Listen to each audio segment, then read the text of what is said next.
Министерот за внатрешни работи Агим Нухиу ги осуди синокешните настани во Собранието на Република Македонија и истакна дека дел од структурите на Министерството за внатрешни работи не си ја завршиле работата за што ќе мора да сносат одговорност.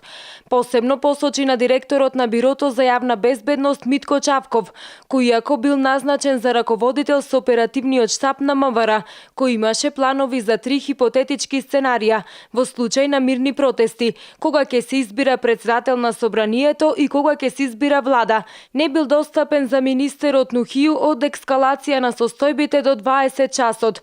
Нухиу рече дека од морални причини ќе се повлече од функцијата и да објасни дека тоа ќе го побара од лидерот на неговата партија и ќе создаде услови за мирен трансфер на власта. Сакам да ве известам дека чувствувам морална одговорност. Затоа што за овој 4-месечен период колку што сум на чело на Министерството за внатрешни работи, не успеав да го тргнам влијанието на политиката во раководните структури во Министерството за внатрешни работи. И затоа ќе барам моје повлекување.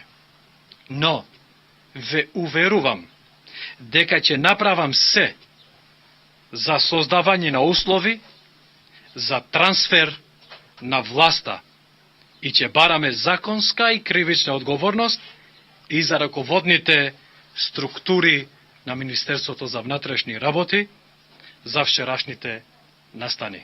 Од Министерството за внатрешни работи истакнаа дека соработуваат и со јавното обвинителство во насока на расчистување на вчерашните настани во најбрз можен рок. Во врска со овие настани засега се приведени 8 луѓе. Имаме синека приведено 8 лица во полициската станица на Газибаба.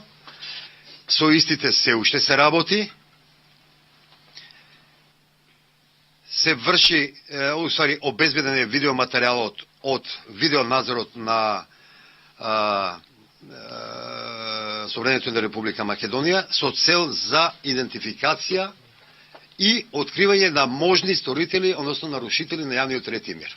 Инаку пред Собранието на Република Македонија по синокешните инциденти, денеска состојбата е мирна, нема собрани граѓани, но се засилува присуството на полицијата.